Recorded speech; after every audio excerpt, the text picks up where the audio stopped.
Examination of accounts, computers, English, geography, maths and science is scheduled on 5th and 20th dates in the month of April, May, June, but not in same order. तो हम लोग इसको लिख लेते हैं पहले. कौन कौन सा मंथ है?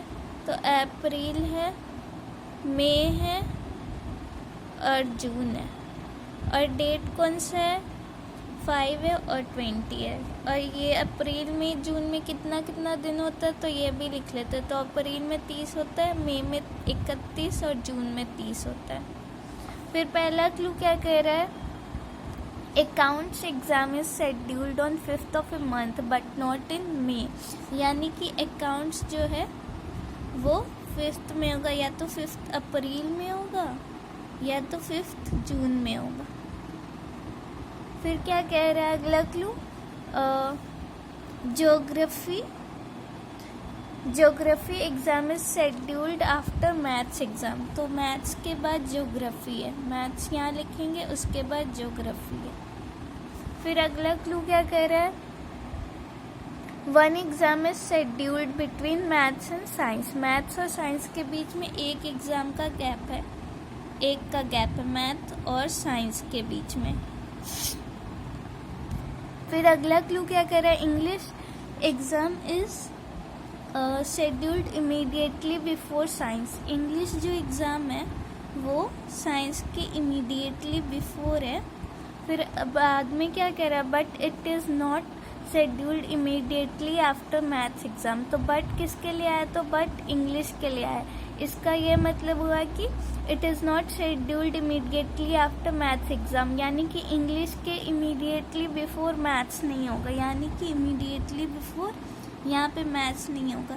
लेकिन ये हो सकता है कि मैथ्स के बाद हो, लेकिन इमीडिएटली बिफोर नहीं हो सकता. यानी कि ऐसा हो सकता है, या फिर मैथ्स नीचे हो और इंग्लिश ऊपर हो, या नहीं तो इमीडिएटली बिफोर भी हो सकता और इमीडिएटली आफ्टर बस नहीं लिखा हुआ. यहाँ पे क्या दिया? Immediately after maths exam English नहीं होगा. तो ये वाला यहाँ से नहीं होगा ऐसे.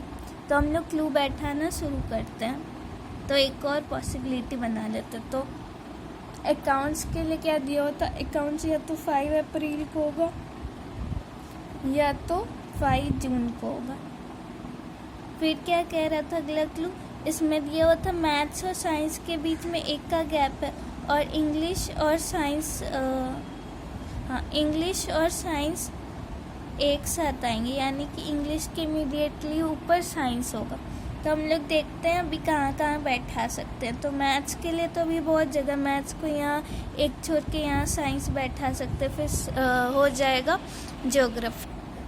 तो हम लोगों ने पहला क्लू छोड़ दिया था. तो पहला क्लू क्या कह रहा है?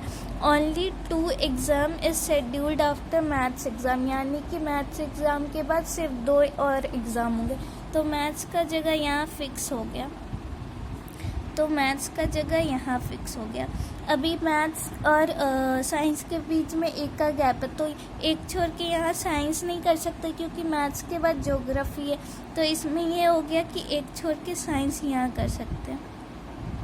लेकिन इसमें एक छोड़ के यहाँ साइंस कर सकते क्योंकि यहाँ ज्योग्राफी आ सकता है, या फिर एक छोड़ के साइंस यहाँ कर सकते हैं तो ज्योग्राफी नीचे कहीं भी आ सकता है. तो इसमें भी 2 पॉसिबिलिटी हो गई. यानी कि अभी हम लोग इसका बारे में अभी कुछ कह नहीं सकते. फिर अगला क्लू क्या कह रहा है? मैथ्स और साइंस ये वाला हो गया. फिर क्या दे रहा था कि मैथ्स इंग्लिश और साइंस. तो इंग्लिश यहाँ रखेंगे और साइंस यहाँ पे बैठा हुआ. फिर इसमें भी वही चीज़ देखते. तो मैथ्स और साइंस के बीच में एक का गैप देंगे तो इंग्लिश के लिए जगह नहीं बचेगा. तो एक छोड़ के यही होगा साइंस और इंग्लिश यहाँ हो जाएगा. तो ये वाला पॉसिबिलिटी तो गलत हो जाएगा क्योंकि ज्योग्राफी के लिए तो जगह ही नहीं बचा. तो ये वाला पॉसिबिलिटी हमारा गलत हो गया. फिर यहाँ पे ज्योग्राफी हो जाएगा क्योंकि मैथ्स के बाद ज्योग्राफी था और यहाँ एक ही प्लेस बचा है, यहाँ ज्योग्राफी हो जाएगा. फिर एक कौन सा सब्जेक्ट बचा है? तो हम लोग का बच्चा है मैथ्स हो गया, इंग्लिश हो गया, साइंस हो गया. हाँ, तो हम लोग का बचा है सब्जेक्ट एक कंप्यूटर. तो कंप्यूटर ये हो जाएगा. और ये वाला क्लू भी हमारा हो गया कि English exam is scheduled immediately before science but it is not scheduled immediately after maths. तो इमीडिएटली आफ्टर तो नहीं है, लेकिन हाँ बिफोर है इंग्लिश एग्ज़ाम मैथ्स के। तो ये पज़ल ऐसे बनाना था। Thank you.